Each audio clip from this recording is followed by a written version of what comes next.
Next question. Yeah. When you first auditioned, or I don't know, how did you guys discover the voice of your character? I mean, because the voice, it describes the personality and how they act, and we hear how they feel. How did you guys discover that? Roll that one down. Okay, yeah, we'll go down the row, actually.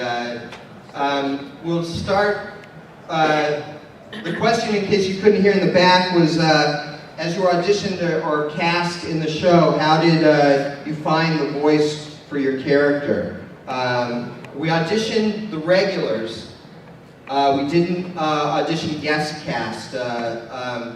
Brandon and Jamie and I just pulled names out of our butts to find the rest of you guys. But no, but a lot of people also had auditioned for us, didn't become a regular, but were so good that we knew we had to get them on the show. And plus, also, I knew a lot of these people already from previous shows.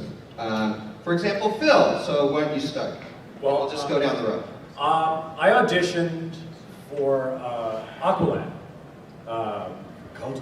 and I thought I did a really, really good job. Yeah. I really thought I did. Until I came in to record, they called and said, "Oh, you didn't get it, but you're going to voice Aquaman." Like, you act Aquaman? Okay. And then I came in, and Kari Payton was there, and they played back his audition, and I was like, "Oh, that's the way you got it." But as far as for the character of Aquaman, it was hearing what Kari was doing as Aqualad, and trying to find that sense of foreignness. But it couldn't be any other human accent. Like, we weren't gonna like, "Hey, we're from down south, way down south." In Atlantis, Georgia.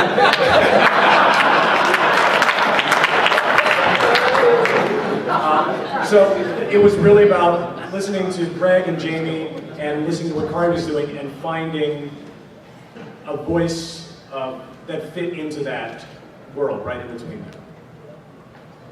Okay, I'll go next. Kid Flash. That's the part that I played, right? Okay. Wally West, yeah.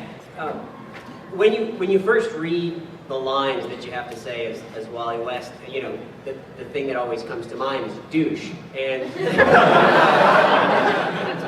that's what we called him, Kid Douche. It was your direction A lot of times. Say it like that, but just a little douchier. Jamie coined the phrase, just be douchier. Add the R in the end. And when you read those lines, one thing that you have to remember is he's with a group of friends, and for some reason, they love this guy. So while you can be a douche, there has to be a reason why you want to have someone like that in your circle of friends. So when I was creating the voice for Wally, I thought, well, while he's sort of a ladies' man in his own mind, and he tries to be funny a lot, there's something endearing. There's an endearing quality under all that where he doesn't mean any real harm. And that was something that I wanted to engender from the beginning. And you know, you do see his tender side as you get into, you know, a lot of episodes into the series, you see that. And so, in addition to the fast, energetic pace and the douchiness, there was also some endearing quality about while you want to slap him, you would do it and smile at the same time. That was basically why I created it that way. So, that's why the lovable douche. Oh God, which microphone? I'm going right. Sorry. She leans right. Yep. So, I auditioned for Miss Martian and Artemis. And Miss Martian I actually really thought about, and I did, I guess, a sweet kind of Martian-y voice. And Artemis, I just was me. And that was much easier. And that's what I was cast as. So, she's a little sarcastic. Apparently I am also. And she's a little tough, which I think I am. The thing I had to work on, I guess, was sometimes being the superhero side. They would kind of tell me, do it again, just more like a superhero. So that was pretty much I really wish I thought about how I was going to answer this, but you were so interesting. I just listened. Was to it? you. That's so Instead of funny, 'cause preparing like, are you preparing what you're going to say? This. Yep. See, I'm uninteresting. Moving on. There you go. This is what I'm going to say. If we go down the line to everybody, nobody else is going to get to ask a question. So, we work with Greg. Greg's got an idea for the character, and Jamie, the vocal director, the voice director's got an idea for the character. And sometimes we get a picture, and then we all talk about it and we hone in. Unless somebody's got a burning, I got to tell my story about how I created the character. I just want to say that when Do I it. Give me the mic. when I auditioned for the show, it wasn't Young Justice. Yeah. Oh yeah, we had a stealth program for season 2 because someone during season 1, It wasn't me.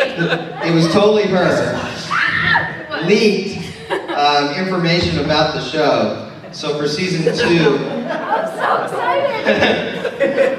we created a fake show. Me and Cam both auditioned for Shadow Ninja. Thunder Ninja. Cloud Ninja, that's what it was. I'm sorry, it was Cloud Ninja, right? And then, but they had weird, the descriptions, like he's a 16-year-old Latino kid, and he's a ninja. I'm like, what the? And I was like, and then it wasn't until we got in that they showed us pictures and gave us, this is DC, this is Young Justice. It was a nice surprise, nice accident. Anybody else? Feel free, please. I think what you will find in the pattern when we talk about is that we audition for certain characters. Like, I auditioned for Superman and Superboy, but I got cast as Red Arrow. And there's like a 2-part process where we need to figure out where our voice sits. And we all sort of know, because we're talented voice actors, but where our voice sits, and that I'm probably not going to be playing Robin, because I sound a little too deep for him.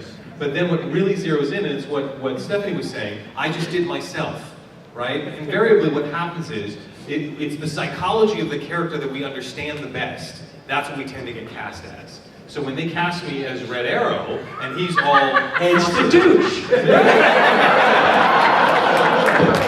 It all kind of makes sense now, Chris. the lovable douche, right? Yes.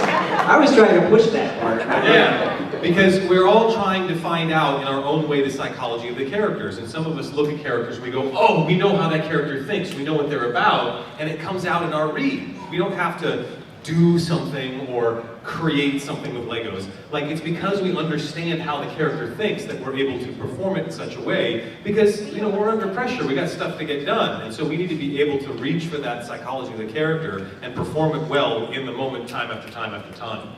So it's got to be sort of in our sweet spot. Anybody else? Josh, how'd you get cast as Black Spider? I got the call.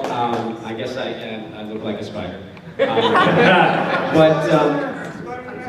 I slept with the casting director. for the voice, I basically just went in and I had a couple of ideas, and I kind of said, well, how do you want me to do this? I have a couple of ways I can do it, and he just said, I'm sure you'll find the most spectacular way to do it.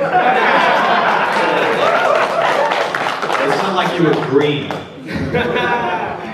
everybody got that one. And then, Kevin, how did you get cast as Black Beetle? I knew Jamie. I met Jamie at Comic-Con a couple of years ago, and he thought I had the voice to play the villain. Why would I think What were you thinking? And it was my first big voice acting role. And I guess what I tried to bring to it was a sense of a type of condescending attitude towards everything else. That being part of the Reach, he was superior to everything, and so that's why he referred to the Earthlings or the Young Justice kids as meat. So I had fun with it. Dude, you're scaring me right now.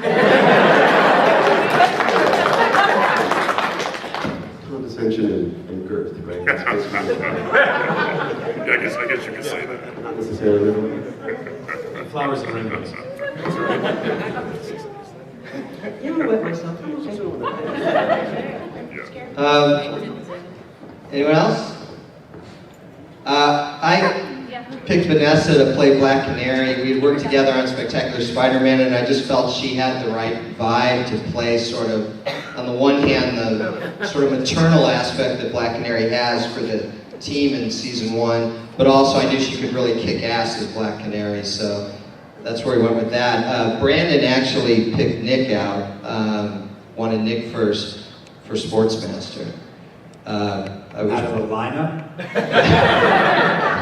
I read for Robin. I think one unique thing about doing these shows, it's really cool, is that you don't have to worry about what you look like, or you don't have to keep everything under control. You can just sort of, spaz out to get the right, or, be whatever. But being actors and thinking about ourselves, I think one piece is missing here. Jamie is really the man behind this show, at least from my perspective. I come in lost, kind of not knowing, and he's behind the booth, or the voice director is behind the booth, and he's on you, and he's like, more of this, more of that, no, angrier and angrier, and it's really, and he just gets you all going to wherever you need to go, and he goes, and thank you, and then they move on. But he's going to get what he needs, and that's a unique part of all this, and Jamie's got everything. He sees the whole show, as Greg does, but Jamie's on the front lines, really getting it out of everybody, and it's a pretty cool process. I think you speak for all actors when you say you guys want a lot of direction all the time.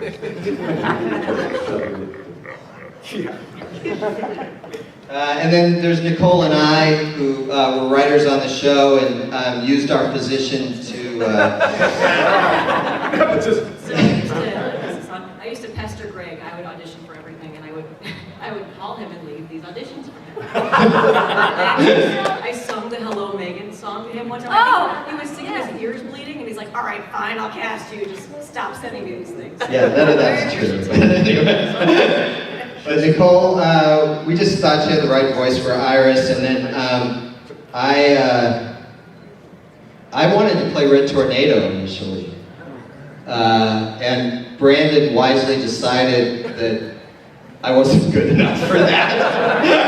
And we cast Jeff Bennett. It's hard to argue that. Why not Jeff Bennett? Yeah, it's hard to argue that I was any better than Jeff Bennett. But I guess I was good enough in Brandon's eyes to play Lucas Carr, the civics teacher at the high school. Give us a little Lucas Carr. A little Lucas Carr. Yeah.